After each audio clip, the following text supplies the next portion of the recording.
Hey everybody, welcome to the Enchanting Tarot. I hope all of you are doing good. మీరందరూ బాగున్నారని చెప్పి అనుకుంటున్నాను.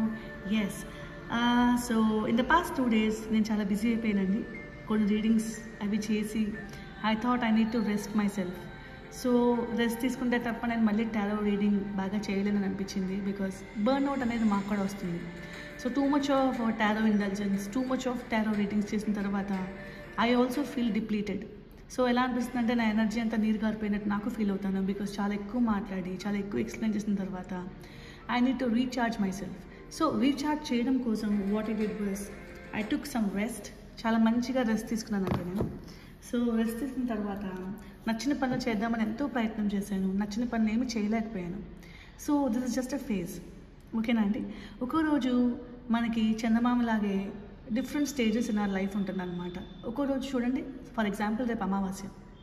ఈరోజు అమావాస్య ముందు రోజు. ఓకే, సో రేపు ఆకాశంలో చందమామ అనేది కనిపించదు. కానీ రేపటి నుంచి అమావాస్య తర్వాత నెమ్మదిగా కనిపిస్తూ ఉంటాడు. అలాగ 15 రోజులకి పౌర్ణమి అనేది నిండు పున్నమిలా మనకి దర్శనమిస్తుంది. సో మనందరం కూడా హ్యూమన్సే కదండి, జస్ట్ లైక్ చందమామ. మనందరికీ కూడా రీఛార్జ్ అవ్వాల్సి ఉంటుంది. మనం ఫోన్కి ఎలా రీఛార్జ్ చేసుకుంటామో మనం కూడా అలా రీఛార్జ్ చేసుకోవాల్సి ఉంటుంది. ఒకసారి మనకు కోపం, ఆవేశం, ఆవేదన, నిస్సహాయత అలాంటివన్నీ కూడా మనకి జీవితంలోకి సంతరిస్తాయి. అలా వచ్చినప్పుడు మనం ఏం చేస్తామంటే మనం రీఛార్జ్ అవ్వకుండా, అంటే ఇప్పుడు చూడండి, మనం ఐఫోన్కో లేకపోతే మన ఆండ్రాయిడ్ ఫోన్కో ఛార్జింగ్ పెడతాం. ఫుల్ ఛార్జ్ అయినప్పుడు ఆ ఫోన్ ఎంతో బాగా ఫంక్షన్ చేస్తుంది. అదే ఫుల్ ఛార్జ్ అవ్వనప్పుడు ఎలా ఉంటుంది? ఫోన్ ఆఫ్ అయిపోయి సరిగ్గా పనిచేయకుండా, హ్యాంగ్ అయిపోయి సరిగ్గా పనిచేయకుండా, ఏం చేయాలో అర్థం కాదు.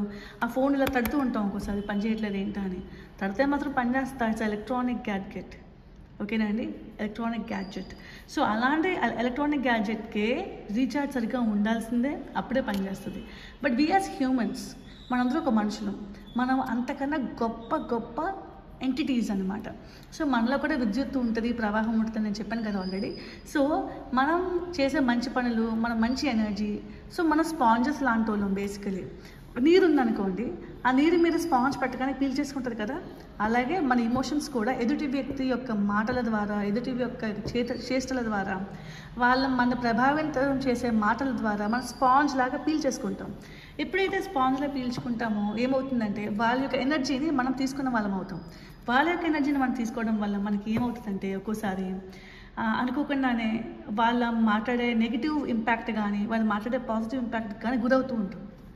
సో బేసికలీ మన లైఫ్లో ఇన్ని కలహాలు, ఇన్ని బాధలు, ఓకే, ఏమైనా జరుగుతుంది అంటే రీజన్ ఏంటంటే మన స్పాంజ్ లాగా వాళ్ళ యొక్క ఎనర్జీని అబ్జార్బ్ చేసేయడం వల్లనే. కానీ నిజమైన ఛాంపియన్ ఎలా ఉంటారో తెలుసా డియర్ ఛాంపియన్స్?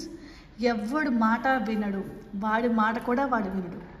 అయితే రైట్ పాత్ అంటే ఏంటో తెలిసిన వాడే ఉంటాడు. అండ్ రైట్ పాత్కి, రైట్ విల్కి కట్టుబడి ఉంటాడు.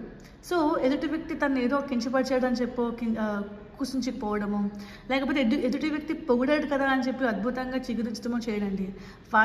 వాడేంటో తెలుసు, వాడి జీవితం అంటే ఏంటో బాగా తెలుసు, ఎలా ముందుకు వెళ్ళాలో తెలుసు, ఎప్పుడు ఆగాలో తెలుసు. సో బేసికలీ ఎక్కడ నగ్గాలో కాదు, ఎక్కడ తగ్గాలో తెలిసిన వాడు రియల్ ఛాంపియన్. సో మీరందరూ కూడా లైఫ్లో ఎప్పుడైనా తగ్గాల్సి వచ్చినప్పుడు తగ్గండి, నెగ్గాల్సి వచ్చినప్పుడు నెగ్గండి. సో మీరందరూ కూడా లైఫ్ని చాలా బ్యూటిఫుల్గా మలుచుకుంటారని చెప్పి, లైఫ్ ఈజ్ బ్యూటిఫుల్ అండి. మన ముందు ఉన్న ఒక ఖాళీ ప్లేట్ పెట్టాడు దేవుడు.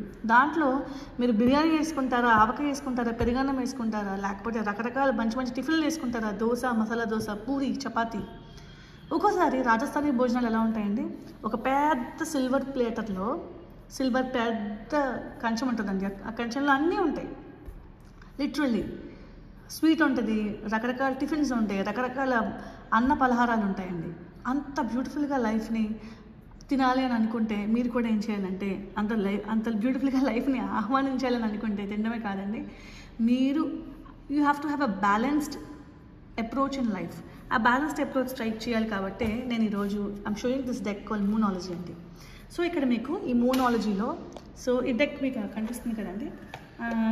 This deck is a gift from my sister అండి, మా లిటిల్ సిస్టర్. మా చిన్నాన్నగారు వాళ్ళ అమ్మ ఇచ్చిన గిఫ్ట్ అండి ఇది. నాకు చాలా హ్యాపీగా అనిపించింది. బేసికల్లీ అమెజాన్లో ఈ డెక్ కొందామని నేను చూస్తున్నానండి. అన్ని డెక్స్ నాకు నేనే కొనుక్కున్నాను నా ఓన్ ఇంట్రెస్ట్ తోటి. ఈ డెక్ నేను చూస్తున్నా, కానీ టారో ఏం చేసిందంటే ఈ డెక్ నా సిస్టర్ రూపంలో నాకు గిఫ్ట్ ఇచ్చేలా చేసింది అనమాట. నిజంగానండి. టారో ఏం చేస్తుందంటే, as you are seeking tarot, tarot will also seek you. నువ్వు టారో కావాలి అని కోరుకుంటున్నప్పుడు టారో ఏం చేస్తుందంటే నిన్ను కోరుకుంటుంది. ఇది ఒక కొటేషన్ అండి, ఎవరో ఇచ్చారు, మన అమెరికన్సో ఇటాలియన్సో ఎవరు ఇచ్చారో తెలియదు. But this is a beautiful classic line and tarot. As you are seeking tarot, tarot is also seeking you. అంటే నేను టారో బాగా గట్టిగా గాఢంగా విశ్వసిస్తున్నానండి టారోని. సో టారో కూడా ఏం చేస్తుందంటే, it gifted me this moonology deck. Okay, and ఆ సిస్టర్ నా చెల్లెలు అసలు నాకేం చెప్పలేదండి. నా బర్త్డే మొన్న జరిగింది, like last week in January ఎండ్లో.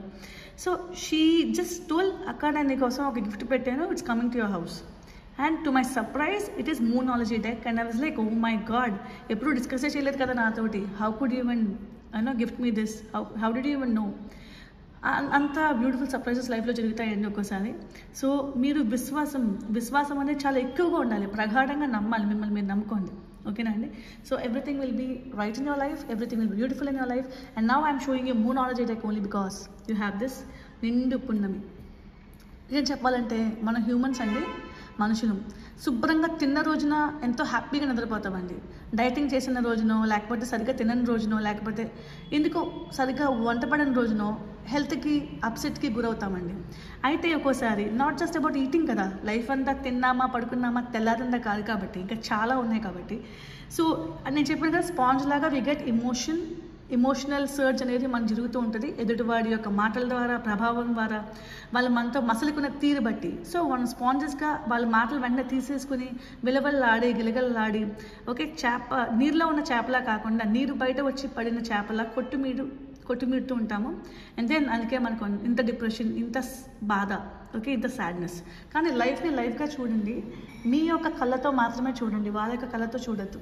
మీరు మంచి వాళ్ళైతే మీరు చూసిన ప్రతిదీ మీకు గొప్పగానే కనిపిస్తుంది. ఓకేనండి? ఎదుటివాడిలో చెడు కూడా గొప్పగానే కనిపిస్తుంది. ఎదుటివాడు చెడ్డగా చేసినా కూడా అది మంచిగానే అనిపిస్తుంది. అండ్ చాలా ఇంపార్టెంట్ అండి. టాక్సిక్ గ్రాటిట్యూడ్ అని అనుకోవచ్చండి, బట్ మీరు డిప్రెషన్లో ఉన్నప్పుడు you have to practice this toxic gratitude. తప్పదు. ఓకే, మీకు లైఫ్లో ఎంత చిన్న బటర్ఫ్లై కనిపించినా, అబ్బా సీతాకోక చిలక ఎంత అందంగా ఉంది అనుకోవాల్సిందే. మీరు ఉన్న ప్రతి దాన్ని కూడా మీరు ఎప్పుడైతే ఎప్రిషియేట్ చేయడం మొదలు పెడతారో అప్పుడే మీ లైఫ్ అనేది టర్న్ అవుతుంది. బికాజ్ మనందరూ అయస్కాంత ఆకర్షణలతో ఉంటాము. చెప్పాను కదా మనం విద్యుత్ అని. సో మనం magnetic to thoughts, magnetic to frequencies. Okay, అందుకే నిజం చెప్పాలంటే ఎవరినైనా మీరు ఇష్టపడ్డారనుకోండి, మీరు ఇష్టపడతారన్న సంగతి ఆ వ్యక్తికి ఏదో విధంగా మీ యొక్క మెదడు తరంగాలతో వెళ్ళి సంకేతాన్ని నిజం చేస్తుంది, చెప్తుంది అనమాట. ఐ థింక్ ఆ అమ్మాయికి మీరంటే ఇష్టం అనుకుంటా, ఐ థింక్ ఆ అబ్బాయిని ఆ అమ్మాయి ఇష్టపడుతుంది అనుకుంటా, లేకపోతే నన్ను ఎవరూ ఇష్టపడుతున్నారనే ఫీలింగ్ మీకు కలుగుతుంది. ఒక్కోసారి ఈ ఫీలింగ్స్ వాళ్ళు అడ్మిట్ చేయొచ్చు, వాళ్ళు అడ్మిట్ చేయకపోవచ్చు. బట్ దెన్ మీ గట్ ఫీలింగ్ ఏం చెప్తుంది? వాళ్ళు మిమ్మల్ని ఇష్టపడుతున్నారంటే కనుక మీ మనసుకు చెప్పేస్తుంది, ఆ అమ్మాయి నన్ను ఇష్టపడుతుంది అని, లేకపోతే ఆ అబ్బాయి నన్ను ఇష్టపడుతున్నాడు అని. ఓకే, బట్ ఇష్టంతో సరిపోదు కదండి. ఇష్టపడిన ప్రతి ఒక్కరితోటి మీరు జీవితం కొనసాగించలేరు కాబట్టి ఎవరో ఒకరినే ఇష్టపడాల్సి ఉంటుంది. ఓకే, అండ్ మనం హ్యూమన్స్ ఎలా డిజైన్ అయ్యామంటే సొసైటల్ కండిషన్ ద్వారా 1 woman 1 man in life, only 1 పార్ట్నర్తో జీవితం కొనసాగించాలి. అండ్ దట్ ఈస్ శ్రేయస్కరం కూడా. కరెక్ట్ కదండి? అయితే మనం అందరం చాలా చాలా సిచ్యువేషన్స్ చూస్తున్నామండి, సినిమాల్లో కానీ నిజ జీవితంలో కానీ. థర్డ్ పార్టీ ఇంటర్వెన్షన్ అనేది వస్తుంది. వై? ఇద్దరు ఆడ మగ మధ్యన ఇంకొక ఆడ కానీ ఇంకొక మగ కానీ ఎందుకు ప్రవేశిస్తున్నారు అనేది చాలా చాలా ఆలోచించాల్సిన అంశం. ఈరోజు మనం మాట్లాడుకునేది ఏంటంటే, థర్డ్ పార్టీ ఇంటర్వెన్షన్ ఎందుకు, మీ పర్సన్ థర్డ్ పార్టీని ఎందుకు ఎంచుకోవాల్సి వచ్చింది మిమ్మల్ని కాకుండా. ఓకేనండి? సో థర్డ్ పార్టీలో ఉన్నారు అని తెలిసినప్పుడు మీ మనసు వికలమైపోయి ఎంతో బాధకి లోనవుతుందండి. చాలా నిస్సహాయంగా, ఎంతో ఆశ పెట్టుకున్నాను ఆ వ్యక్తి మీద, ఆ వ్యక్తి నన్ను గుండెల మీద కొట్టాడు అనే ఫీలింగ్ ఆడవాళ్ళకి ఉండొచ్చు, అబ్బాయిలు కూడా ఉండొచ్చండి.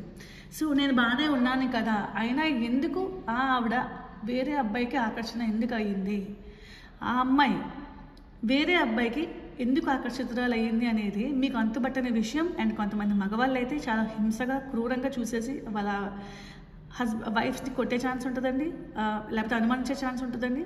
అనుమానించడం కొట్టడం కాకుండా జస్ట్ దగ్గరికి వెళ్ళి ఏంటి అనేది మీరు కూర్చొని మాట్లాడుకోగలరా? ఎలా మాట్లాడుకుంటామండి? ఇంత జరిగిన తర్వాత మేము నెమ్మదిగా ఎలా రియాక్ట్ అవుతాం అంటే సో సారీ అండి. ఎలాంటి సిచ్యువేషన్లో అయినా నెమ్మదిగా రియాక్ట్ అవ్వాల్సిన అవసరం చాలా చాలా ఉంది. నేను దీనికి ఒక చిన్న కారణం చెప్తానండి. ఎస్ అండి, కొంతమంది చాలా too much of long introduction అని చెప్పి అనుకున్నా పర్వాలేదండి. I want to talk this introduction to you. ఇంట్రొడక్షన్లోనే నేను ఇది పెడతాను. సో ఎవరైతే ఇంట్రొడక్షన్ చూస్తున్నారో అదృష్టవంతులు, మీకు మెసేజ్ అనేది చేరబడుతుంది. ఓకేనా అండి? So what I want tell you is basically, so మనందరం కొత్త బంగారు లోకం అనే సినిమా చూసాం కదండి. ఎప్పుడైతే ప్రకాష్ రాజ్ వరుణ్ సందేశ్ తండ్రి కింద యాక్ట్ చేశారు కదండి ఆ సినిమాలో, ఎప్పుడైతే బాలు అనే అబ్బాయి ఒక అమ్మాయిని ఇష్టపడుతున్నాడని చెప్పి తెలిసిందో తను క్రూరంగా బిహేవ్ చేయాల, కొడుకుని కొట్టలేదు. ఓకేనండి? కొట్టకుండా నిర్మలంగా మందలించాడు, నిర్మలంగా మాట్లాడాడు. ఒరే ప్రేమ అంటే ఇదిరా, మా అప్పుడు ప్రేమ అనేది ఇలా ఉంది ఎదురా. సో సినిమా నాకు సరిగ్గా కుట్టలేదండి, బట్ నేను ఎప్పుడో సినిమా చూశానండి. చాలా చాలా చాలా ఇయర్స్ క్రితం వచ్చింది కదా సినిమా. చూసినప్పుడు ఒక ఫాదర్గా చాలా కరెక్ట్ రోల్ ప్లే చేశారు ప్రకాష్ రాజ్ గారు. కొడుకుని తిట్టలేదు, అసహించుకోలేదు, వేరే అమ్మాయిని ఇష్టపడుతున్నారని. ప్రేమ అనేది చాలా గొప్ప ఎమోషన్. ఓకేనా అండి? ఎస్ అండి. కింద కమెంట్లో ఒక పెద్ద ఆయన చెప్పారు, ప్రేమ అనేది మనకి ఏజ్తో సంబంధం లేదు కదా మేడం, మీరు ఎందుకలా ఏజ్ అని చెప్పారు అని అన్నారు. సో బేసికలీ అండి నేను మొన్న చేసిన టారో రీడింగ్ ఏంటంటే ప్రపోజల్ చేయొచ్చా లేదా అనేది కొంచెం యంగర్ జనరేషన్ని మైండ్లో పెట్టుకుని చెప్పానండి స్టార్టింగ్లో.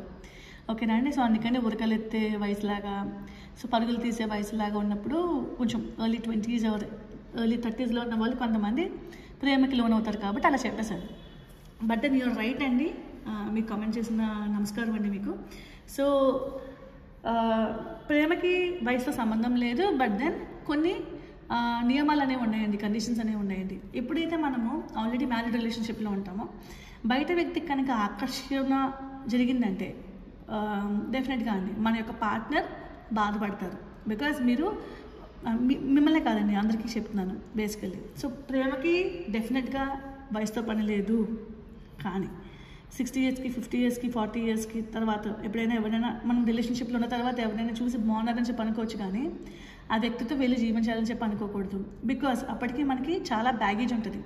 వైఫ్ ఉంటారు, లేకపోతే హస్బెండ్ ఉంటారు, పిల్లలు ఉంటారు. మనము ఇంకొకరిని ఇష్టపడి వాళ్ళని చేసుకోవడానికి కుదరదండి. ఫ్యామిలీ అనేది ఉంటుందండి మనకి. సో అప్పుడు ఎందుకు మనం వేరే వాళ్ళకి అసలు అట్రాక్ట్ అయిపోతున్నాం అనే ఒక అంశం నన్ను క్వశ్చన్ చేసిందండి. మనము బేసికలీ ఇండియన్స్ కదండి, చాలామంది హిందూస్ అయి ఉంటారండి. At the same time Muslims ఉంటారు, మన క్రిస్టియన్స్ ఉంటారు, జ్యూస్ ఉంటారు, ఇంకా వేరే పార్సీలు లాంటి వాళ్ళు ఉంటారు, సింధీస్ ఉంటారు, పంజాబీస్ ఉంటారు, అందరూ ఉంటారండి. బట్ యాజ్ హ్యూమన్స్ మనందరికీ సేమ్ ఎమోషన్స్. ఓకేనా? అయితే ఎందుకో తెలీదు, ఇష్టం తెలీదు, ఏదో హ్యూమన్ ఫీలింగ్కి అతీతంగా ఉంది. ఆ వ్యక్తితో నాకు పూర్వజన్మ నుంచి సంబంధం ఉందేమో అనే భావనకు అనిపిస్తుంది అని చెప్పి కొంతమంది నాకు ఇస్తారండి.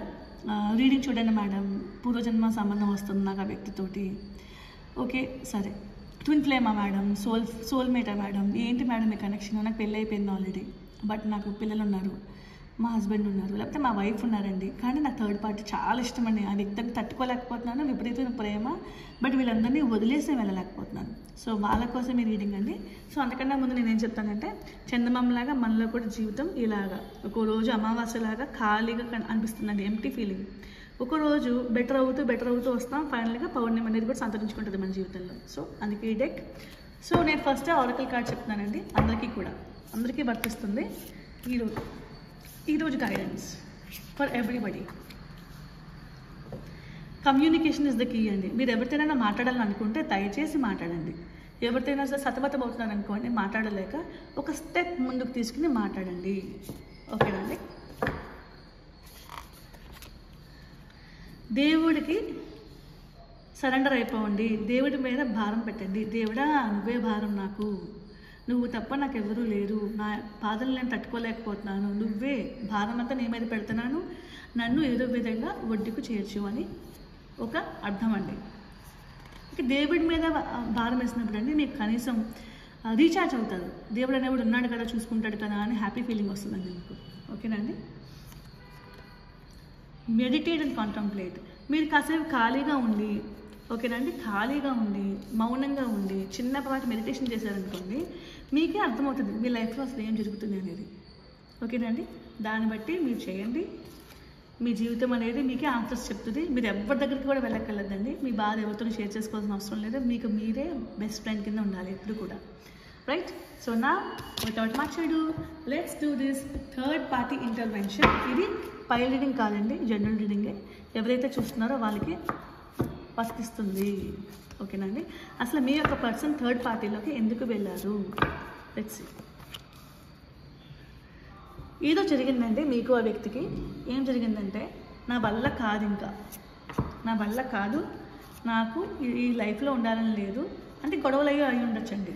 మీకు మీ పర్సన్కి గొడవలు అయి ఉండొచ్చు, భార్యాభర్తల మధ్యన గొడవలు జరిగి ఉండొచ్చు, హెచ్చుపెచ్చులు ఉండొచ్చు, చాలా ఇబ్బంది పడిపోయి పెద్ద పెద్ద గాలివానలాగా జరిగిపోవడం వల్ల, చిలికి గాలివాన అంటాం కదండి, అలా జరగడం వల్ల ఏమైందంటే మీకు మీ ఇద్దరిలో మీ వైఫ్ కానీ మీ హస్బెండ్ కానీ మిమ్మల్ని వదిలేసి వెళ్ళిపోతానని పిల్లలతో వెళ్ళిపోయిన ఛాన్స్ ఉందండి ఇది చూసే వాళ్ళకి. తర్వాత ఆ వ్యక్తి ఎలా ఫీల్ అయ్యారంటే, మీరు మీ పార్ట్నర్ని, అమ్మాయి అయినా అబ్బాయి అయినా ఎవరు చూస్తున్నా ఇద్దరికి వర్తిస్తుందండి. మీరు అమ్మాయి అనుకోండి, మీ హస్బెండ్ మిమ్మల్ని చలిలో వదిలేశారు, మీరు వెళ్ళిపోతుంటే కనీసం వెళ్ళి అని కూడా ఆపలేదు. అదండి అర్థం. ఓకేనండి. ఒకవేళ మీ మీరే హస్బెండ్కి వెళ్ళిపోయారు అనుకోండి, వేరే పిల్లలు తీసుకుని వెళ్ళిపోయి, లేకపోతే ఒంటరిగా వెళ్ళిపోయినా కూడా వైఫ్ని వదిలేసి, వైఫ్ కూడా ఆపలేదు, ఎందుకు వెళ్తున్నా వెళ్ళకు అని వైఫ్ కూడా ఆపలేదు. సో చలిలో వదిలేసి, ఓకే, కనీసం వెచ్చగా కప్పుకోవడానికి కూడా ఏమీ లేకుండా ఉంటే సిచ్యువేషన్ చాలా దయనీయంగా ఉంటుంది. అలాంటి ఫీలింగ్ అనమాట. 5 of Pentacles వచ్చిందండి మనకి. సో ఇక్కడ ఏమైందంటే మీకు బాధ వర్ణనాతీతం. ఒకరికొకరు ఇచ్చిన బాధ. దేవుడు ఏమి చెప్పాడు పెళ్లి చేసుకున్నప్పుడు? మీకు సంస్కృతంలో మంత్రాలు ఉంటాయి. ఓకే, క్రిస్టియన్స్ అనుకోండి, వాళ్ళు చెప్పేసుకుంటారు ఆల్రెడీ, లైక్ అర్థమయ్యే భాషలో, వాడుక భాషలో, నేను నిన్ను స్వీకరిస్తున్నాను, జీవితాంతం నీతో తోడుంటాను అని. కానీ మన హిందూస్ కదండి, సంస్కృత మంత్రాలు మాంగళ్యం తంతు నానే మానే అంటూ ఉంటారు కదండి, తంతు నానేనా అనేది మనకు అర్థం కాదండి. సగం మనకు అర్థం కాదు. వచ్చి ఈ మంత్రం అర్థం ఇదని కూడా చెప్పేవాళ్ళు ఉంటారండి. దానివల్ల మనకి పొగరు ఎక్కువైపోతుంది, చాలా పొగరు. భర్తగా నేను ఎప్పుడు కూడా ఒక మెట్టు ఎక్కువై ఉండాలి, ఆడది తక్కువే ఉండాలని చెప్పి భర్త అనుకుంటాడు. కొంతమంది ఆడవాళ్ళేమో నేను చదువుకున్నాను, నేను మంచి కుటుంబం నుంచి వచ్చాను, నాకేంటి తక్కువ అని చెప్పి ఆడవాళ్ళు ఉంటారు. ఇద్దరు తగ్గరండి. అసలు మంత్రాల యొక్క అర్థమే చాలామందికి తెలియదండి. సో క్రిస్టియన్స్ కానీ, హిందూస్ కానీ, ముస్లిమ్స్ కానీ అందరికీ కూడా ఎంతో కొంత అర్థమే ఉండాలి, తెలిసి ఉండాలి. పెళ్ళి అంటే ఏంటి, పెళ్ళిలో చేసే ప్రమాణాలు ఏంటని తెలిసి ఉండాలి. తెలియదు, చాలామందికి తెలియదు. నాకు తెలియదండి. క్రిస్టియన్స్ని నేను పొగడట్లేదు, హిందూస్ని నేనేం తిట్టట్లేదండి. బట్ నేను చెప్తున్నాను, ఐఎమ్ డెఫినెట్లీ ఏ హిందూ. నేను చెప్తున్న మాట ఏంటంటే, మనకి కొంతమందికి మాత్రమే సంస్కృతంలో మనకి అర్థాలు తెలుసు, చాలామందికి అర్థాలు తెలియదు. మంత్రాలు చదివిపోతూ ఉంటాయి తప్ప ఎవరు కూడా ఏంటి అని చెప్పరు, ప్రమాణాలు అంటే ఏంటో చెప్పరు, సప్తపది అంటే ఏంటో చెప్పరు. అన్నీ ఉన్నాయి మనకి, చెప్పేవాళ్ళు ఎక్కడ? అన్నీ రాసే ఉన్నాయి, చెప్పేవాళ్ళు ఎక్కడ? ఎవరూ చెప్పట్లేదు మనకి. దాని ఫలితంగా ఏం జరుగుతుందంటే ఈగో బ్యాటిల్ జరుగుతుందండి. పెళ్ళైనప్పటి నుంచి అత్త కానీ మామ కానీ, అత్త కానీ మావయ్య కానీ, లేకపోతే తోడుకోడలు కానీ, లేకపోతే బావగారు మర్ది కానీ, అందరూ కూడా ఆడదాన్ని ఆడిపోసుకునేలాగా ఉంటారు చాలామంది. మీరు మళ్ళీ కొంతమంది కమెంట్స్లో పెడతారండి, అదేంటండి మగవాళ్ళు కూడా బలైపోతారు కదా ఆడవాళ్ళకి అని. డెఫినెట్గా అండి, ఎందుకు బలవరండి? మగవాళ్ళు బలైపోతున్నారు, ఆడవాళ్ళ కుటుంబాల వల్ల, అలాగే ఆడవాళ్ళు బలైపోతున్నారు మగవాళ్ళ కుటుంబాల వల్ల. అసలు పెళ్ళంటూ చేసుకున్నాక మీరు ఎందుకని వాళ్ళని ఇన్వాల్వ్ చేస్తున్నారు మీ లైఫ్లోకి? సగం దరిద్రం అంతా కూడా ఎప్పుడు వస్తుందంటే, మీరు మీ అమ్మకో మీ నాన్నకో ఎక్కువ వాల్యూ ఇచ్చి మీ పిల్లలకో మీ భర్తకో ఇవ్వట్లేదండి. ఆ వాల్యూ ఇవ్వకుండా మీ అమ్మగారో మీ నాన్నగారో చెప్పిందని టైటికల్ ఆడుతున్నారు. వాళ్ళు ఎలా కీయిస్తే మీరు అలా ఆడడం వల్ల ఇలా జరిగిపోయింది. థర్డ్ పార్టీలోకి వెళ్ళిపోతున్నారు మీరు. ఇప్పుడు మీ ఆవిడ మిమ్మల్ని వదిలేసి వెళ్ళిపోతున్నారు థర్డ్ పార్టీలోకి. ఎందుకంటే at the end of the day ఏ మనిషి అయినా కూడుకునే మానసిక తోడ్పాటు ఎప్పుడైతే భార్యాభర్తల్లో రాదో, ఆ మానసిక తోడ్పాటు సన్నగిల్లడం వల్ల వాళ్ళు బయట వాళ్ళకి ఆకర్షణకి లోన్ అవ్వడం జరుగుతుందండి. అయితే ఒకటి వినండి, అందరూ ఆకర్షణకు లోన్ అవుతారు అంటే కొంతమంది ఆకర్షణకి లోన్ అవ్వరండి. వాళ్ళే మౌనంగా భరిస్తూ సన్నగిలిపోతారు. కొంతమంది మాత్రం పెద్దగా మెచ్యూరిటీ లేని వాళ్ళు మాత్రం ఆడవాళ్ళు కానీ మగవాళ్ళు కానీ వెళ్ళిపోతారండి. గొడవలైన తర్వాత మానసికంగా నాకు హెల్దీగా లేదు మా ఆవిడతోటి, she's not friendly with me or he's not friendly with me, నన్ను ఇప్పుడు తిడుతూ కొడుతూ ఉంటున్నాడు. కాబట్టి మీరేమనుకుంటారంటే ఒక నేస్తాన్ని కోరుకుంటారు. సో థర్డ్ పార్టీ ఎలా మొదలవుతుందంటే, నేస్తము, నిచ్చలి, స్నేహము, రహస్య స్నేహముతో మొదలవుతుందండి. ఈ రహస్య స్నేహం ఎలాగంటే, స్నేహితుడా రహస్య స్నేహితుడా అది పెళ్ళికి ముందే స్నేహం అనుకోండి సఖీలో. బట్ ఇక్కడ ఏం జరుగుతుందంటే ఆడవాళ్ళకి కానీ మగవాళ్ళకి కానీ రహస్యంగా ప్రేమించడం, ఎవరికి తెలియకుండా రహస్యంగా ఉంచడం ఆ రిలేషన్షిప్ని, బయట వాళ్ళు తెలియకుండానే. కానీ ఎప్పుడైతే మీరు రహస్యంగా స్నేహం ఉంచుకుని ఆ స్నేహం కాస్త ప్రేమగా మారినప్పుడు డెఫినెట్గా మీరు కోరుకుంటారండి you want that person in your life. పిల్లలు వద్దు ఆ నిమిషం భర్త అక్కర్లేదు, పిల్లలు వద్దు ఆ నిమిషం భార్య వద్దు, కానీ నా వ్యక్తే కావాలని అనిపిస్తుంది. అదే మరి జీవితంలో మరి జరిగే గమ్మత్తు. అందుకే ప్రేమకి ఇంత వెయిటేజ్ ఉంది, అందుకే సినిమాలు తీస్తున్నారు, అందుకే నవళ్ళు రాస్తున్నారు, అందుకే మనందరం కూడా ఎవరైనా చెప్తుంటే వింటున్నాం. సో అసలు పెళ్లి చేసుకున్నాక మీ ఇద్దరి మధ్యన జీవితం బాగుంటే థర్డ్ పార్టీ మీ అత్తో, మీ చెల్లో, మీ అక్కో, మీ అన్నో, మీ మరిదో, మీ బావో, మీ తోటికోడలో రాకుండా ఉంటే మీరు బాగానే ఉండేవారు కదండి. మిమ్మల్ని బతకనిస్తే, మనిషి మనిషిగా బ్రతకనిస్తే, మనిషిని మనిషిగా ప్రేమించనిస్తే వేదం వేదం. సో మనిషిని మనిషిగా మీరు ప్రేమించలేకపోయారు, బ్రతకనివ్వలేకపోయారు. ఆ వ్యక్తి చేసే ప్రతి దాన్ని మీరు వేలు పెట్టి ఇది తప్పు చేస్తున్నావు, నీకు సరిగ్గా రాదు, నువ్వు ఇంకా చిన్నపిల్ల వ్యవహారం, లేకపోతే మెచ్యూరిటీ లేదు అని అబ్బాయిల ఫ్యామిలీ అమ్మాయిని తిట్టడం వల్ల, లేకపోతే మీ హస్బెండ్కి ఇంకా వాల్యూ లేదు, మెచ్యూరిటీ లేదు, తెలివితేటలు లేవు అని అనడం వల్ల, లేకపోతే ఇలా చేయి బాబు అలా చేయి బాబు అని ఓవరాక్షన్ చేయడం వల్ల, ఇలా చేయమ్మా అలా చేయమ్మా అలా ఉండకుండామ్మా ఇలా ఉండమ్మా, నీకు ఇలాగమ్మా నీకు ఇంత పొగరమ్మా అని అనడం వల్ల ఏమవుతుందంటే విరక్తి వస్తుందండి వాళ్ళకి. ఖచ్చితంగా ఎప్పుడైతే అత్త పోరు, మామ పోరు, ఇంట్లో వాళ్ళ జనాల పోరు ఎక్కువ అవుతుందో అండి, they do not want to be in the relationship first. వాళ్ళు ఏమనుకుంటారంటే నన్ను హింసించే ఒక పెళ్ళి కోసం నేను కట్టుకున్నానా ఈ అబ్బాయిని, నేను అందుకే పెళ్లి చేసుకున్నాను ఈ అమ్మాయిని, నా అబ్బాయికి కానీ అమ్మాయి కానీ ఫీలింగ్స్ వస్తాయండి. ఆ టైంలో భరించలేనప్పుడు ఓవర్వెల్మింగ్ అండి, they feel very overwhelming that I cannot be in this relationship anymore. That's when they want to move out of the relationship. That's when they decide that for good or for bad I'm moving away, నేను బయటకు వెళ్ళిపోతున్నాను, నాకు వద్దు. Yes, నన్ను ఒక అనాథలా వదిలేసిన వ్యక్తి, నన్ను ఆదరించిన వ్యక్తి, నన్ను చీకొట్టిన వ్యక్తి నాకు ఎందుకు అనే ఫీలింగ్తో వెళ్ళిపోతారు మీరు. ఓకే, అప్పుడు మీకు ఎవరైతే మానసికంగా ఉల్లాసపరిచి మానసికంగా గైడ్ చేశారో ఆ వ్యక్తి మీద చిన్నపాటి ప్రేమభావం, అభిమానం అనేది వచ్చే ఛాన్స్ ఉంటుంది. ఓకే, చాలా రిలేషన్షిప్స్ అండి ఇలాగే మొదలవుతున్నాయి. అండ్ ఎప్పుడైతే మీరు ఫైనాన్షియల్గా ఇండిపెండెంట్గా లేనప్పుడు, ఎవరైనా మీకు మానసికంగా హెల్ప్ చేసినప్పుడు, ఓకే మంచిగా హెల్ప్ చేసినప్పుడు, నేను నమ్ముతున్నానమ్మా జాగ్రత్త, నువ్వు జాగ్రత్తగా ఉండాలి అని చెప్పి ఒక అబ్బాయి అమ్మాయిని నమ్మినప్పుడు కానీ, ఒక అమ్మాయి ఒక అబ్బాయిని సహాయం చేసినప్పుడు కానీ, ఒకరి మీద ఇదే కదా నా పార్ట్నర్లో నేను చూసింది, ఇదే కదా నా పార్ట్నర్లో నేను ఉండాలని అనుకున్నది, బట్ నా పార్ట్నర్లో లేదు, ఈ సేవాభావం లేదు, నా మీద కరుణ లేదు, దృక్పథం లేదు. అలాంటప్పుడు ఆ వ్యక్తి నాకెందుకు, కానీ ఏ వ్యక్తి మీద ప్రేమ మొదలైంది, ఎందుకంటే మీ బాధలు విన్నారు, మీ రియల్ హస్బెండ్ ఆ వైఫ్ మీ బాధలు వినలే, మిమ్మల్ని చీకొట్టి తరం కొట్టేశారు. కానీ ఈ అనామికురాలో కొత్తగా స్ట్రేంజర్ అండి మీ లైఫ్లో, మీ బాధలు వినేశారు, మిమ్మల్ని ఆదరించారు, మిమ్మల్ని ఓదార్చారు, మీకు డబ్బులు కూడా ఇచ్చి ఉంటారు. ఇంకా అప్పుడేమనిపిస్తుంది అంటే ఆడదానికి మగాడికి ఈ పార్ట్నరే బెటర్ కదా, ఇంకేంటి నూరైనా ఫక్ సొసైటీ డ్యామ్ సొసైటీ అనుకుని ఏం చేస్తానంటే రియల్ జీవితాన్ని వదిలేసుకుని ఈ వ్యక్తితో వెళ్ళిపోదామని ఒక ఆశ వచ్చేస్తుందండి. ఓకేనా అండి? అయితే ఏమవుతుందంటే ఫలితంగా మీకు ఏమనిపిస్తుందంటే మీరు కోల్పోయినవన్నీ కూడా ఈ కొత్త వ్యక్తి థర్డ్ పర్సన్ మీకు ఇచ్చిన భావం వస్తుంది. ఓకేనండి? అలా రావడం వల్ల మీలో తెగింపు, ఓకే, కానీ కొంతమంది తెగింపు ఉండదండి, కొంతమంది రహస్యంగానే ఉంచుతారు. ఓకే, ఎవరికి బయటకు తెలిస్తే ఎక్కడ గొడవలు అయిపోతాయేమో అని చెప్పి భయం. ఓకేనండి? ఒక్కసారి మీ గుట్టు రట్టయింది అనుకోండి, థర్డ్ పార్టీలో ఉన్నారని పెద్ద పెద్ద గొడవలు జరిగిపోతాయి. రహస్యంగా ఉంచడం వల్ల బాగానే ఉంటుంది. కొంతమంది అట్లీస్ట్ కొంతమంది రిలేషన్షిప్లో పార్ట్నర్షిప్ ఇద్దరు కూడా ఇష్టపడ్డారు అనుకోండి, ఒకవేళ మీరు బయటకు వచ్చేసిన తర్వాత మీరు ఒక డివోర్స్కి దగ్గరలో ఉన్నారనుకోండి, మిమ్మల్ని హెల్ప్ చేసిన వ్యక్తి కూడా డివోర్స్ దగ్గరలో ఉన్నారనుకోండి, మీరిద్దరు ఏమైనా డిసైడ్ అవుతారంటే పెళ్లి చేసేసుకుందాం, వాళ్ళకి డివోర్స్ ఇచ్చేస్తాను, ఇలా నేను డివోర్స్ ఇచ్చేస్తాను, మన పెళ్లి చేసేసుకుందాం అనే భావన. అంటే this is a new version of love story. చిన్నపాటి లవ్ అనేది ఇక్కడ మొదలైపోయింది, పరస్పర గౌరవం, పరస్పర ఇష్టం అనేది మొదలైపోయింది. సో ఎప్పుడైతే మీరు బయటకు వదిలేసి వచ్చేసారో కొత్త వ్యక్తి అనేది మీ జీవితంలోకి వచ్చి కొత్త జీవితం అనేది మీకు మలుపు తిప్పుతున్నారు. కొంతమంది మాత్రం ఆడవాళ్ళు మగవాళ్ళు పెళ్ళి అయిపోయి రహస్యంగా జీవితం సాగిస్తూ ఉంటారు, గుట్టు రట్టవకూడదు అని చెప్పి జాగ్రత్త పడుతూ ఉంటారు. వాళ్ళకి ఫ్యామిలీ ఉంటుంది, వీళ్ళకి ఫ్యామిలీ ఉంటుంది, ఎవరు కూడా చెప్పుకోకూడదు, బయటికి రహస్యంగానే మీట్ అవుతూ ఉంటారు. అండ్ వాళ్ళ యొక్క జీవితంలో భయం, ఎప్పటికైనా మీ రహస్య స్థితి బయటపడిపోతుందన్న విషయం గుర్తుపెట్టుకోండి. ఈరోజు మాత్రమే మీరు సీక్రెట్. సో కంటిన్యూస్గా ఏమవుతుందంటే మీకు ఎప్పుడైతే మీకు ప్రేమ అనేది అండి చాలా ఇంపార్టెంట్ ఎమోషన్ లైఫ్లో ఏంటంటే ప్రేమ.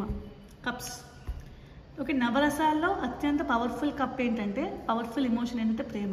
ప్రేమ అంటే జీవితంలో అన్నీ చేయించేస్తారు, ఎవ్రీథింగ్. ప్రేమ అనేది లేదనుకోండి అన్నీ విఫలమైపోతాయి, కెరియర్ నాశనం అయిపోతుంది, ఓకే, రిలేషన్షిప్స్ నాశనం అయిపోతాయి. కానీ ఏ ప్రేమ కావాలంటే చాలామందికి ఒక రొమాంటిక్ లవ్వే కావాలి చాలామందికి కూడా.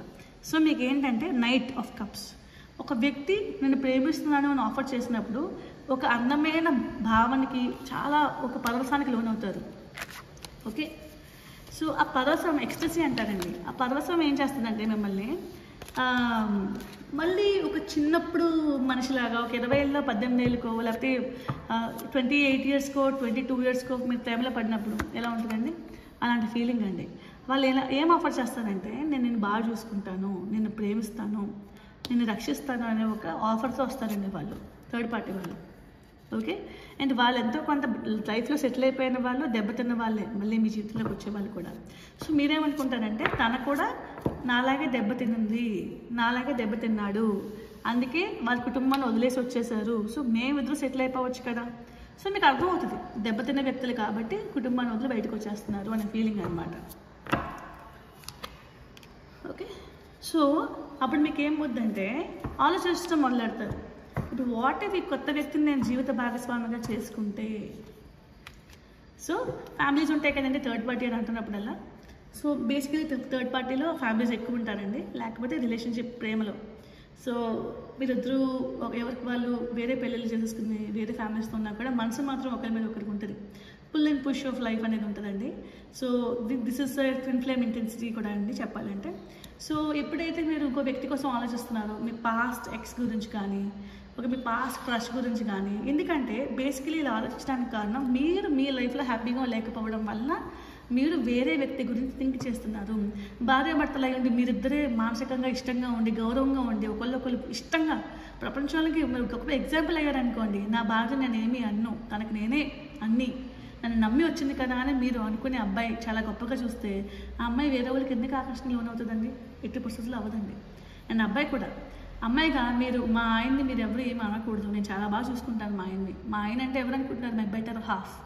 బెటర్ హాఫ్ అంటే ఏంటండి? అర్ధనారీశ్వరుడిలో సగం, శివుడిలో సగం భాగం. ఇప్పుడు ట్విన్ ఫ్లేమ్స్ అంటే మనం అందరికీ రొమాంటిక్ అందని మనిషి, సెపరేషన్లో ఎక్కడి నుంచో ఎక్కడో ఉన్నవాడు చాలా కొన్ని నాళ్ళే మాట్లాడి ఎక్కడో వెళ్ళిపోయినవాడు ట్విన్ ఫ్లేమ్ అనమాట మనకి. కానీ మన యొక్క సంస్కృతం, మన యొక్క భారతదేశం ఏం చెప్తుందంటే twin flame is nothing but your better half. నమ్మడానికి ఆశ్చర్యంగా ఉంది కదండి. చూడండి కావాలంటే టారో డెక్స్లో కూడా ట్విన్ ఫ్లేమ్లో రాధాకృష్ణుల్ని శివ పార్వతీలు చూపిస్తారు. కానీ శివ పార్వతీలు ఏంటండి, వాళ్ళు అద్భుతంగా పెళ్లి చేసుకుని పిల్లల్ని కన్నా వ్యక్తులండి. అండ్ శివుడు తన శరీరంలో అర్ధ భాగం తన భార్యకి ఇచ్చేసాడండి. This is called twin flame. Same soul but 2 entities. ఒకటే ఆత్మ కానీ 2 జీవాల కింద ఆవిర్భవించి వాళ్ళిద్దరూ పెళ్లి చేసుకుని సుఖంగా సంతోషంగా జీవించడం. మన కృష్ణుడు మన రాధ ఏమయ్యారంటే అండి, రాధ కృష్ణుడి మీద చాలా పెద్దది, కానీ కృష్ణుడికి చాలామంది గోపికలు ఉంటారు, అది వేరే కథ అనుకోండి. రాధాకృష్ణులు ఒకటే ఆత్మ 2గా విడిపోయారు. అండ్ వాళ్ళిద్దరూ ఒక విడదీరాని బంధం, విడదీరాని ఆత్మ అని చెప్పి వాళ్ళు కూడా ట్విన్ ఫ్లేమ్స్గా కనిపిస్తున్నారు అనమాట ఇప్పుడు మనకి. కానీ twin flame separation, twin flame X, twin flame crush అనేది నమ్మద్దండి. మీరు మీ యొక్క జీవితాన్ని మీరు పాడు చేసుకుంటున్న వారు అవుతారు. మీరు గమ్మత్తు పరవశం కావాలంటే మీరు వినండి. ట్విన్ ఫ్లేమ్ వాడు ఎవడో వస్తాడు, ఇది ఎవరితో వస్తుంది అని చెప్పి.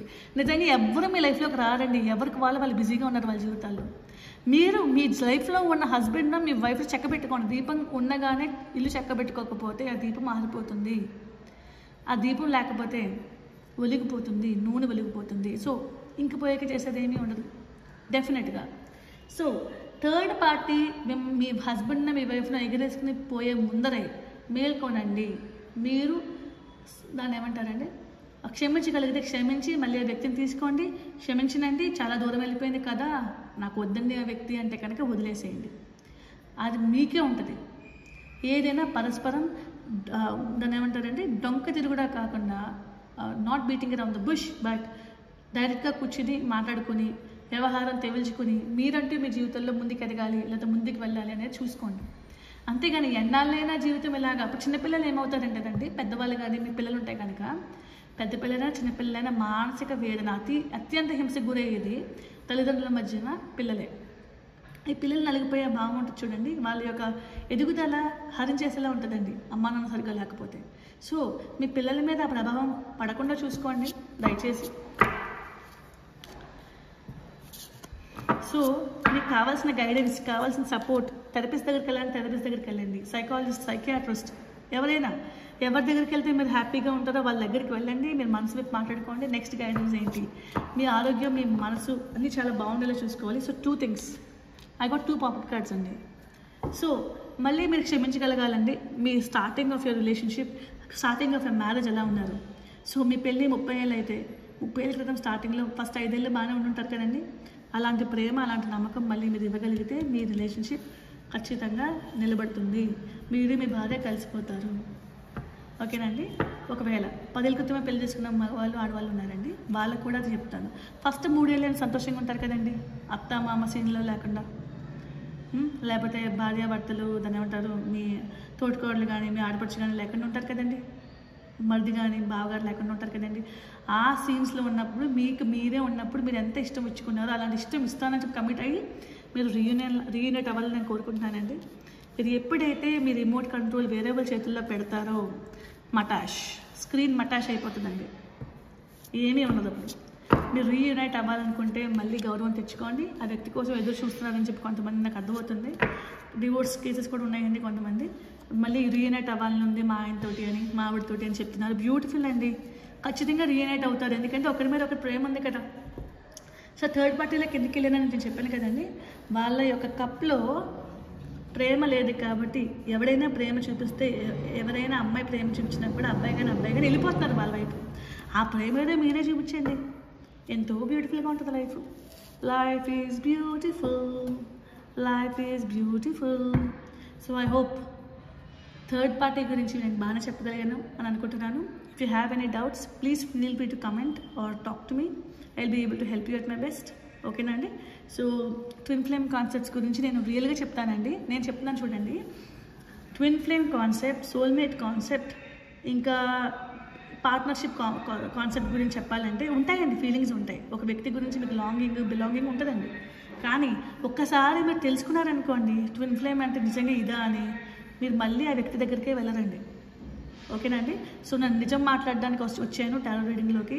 సో మీకు ఫాల్స్ హోప్స్, ఫాల్స్గా రియాలిటీ ఏంటో చూపించనండి, రియాలిటీగా చూపించడానికి వచ్చానండి. So twin flame concept, limerence concept, at the same time soulmate concept, past life, నిజంగా పాస్ట్ లైఫ్ ఉందా లేదా కూడా చెప్తానండి మీకు. ఓకే.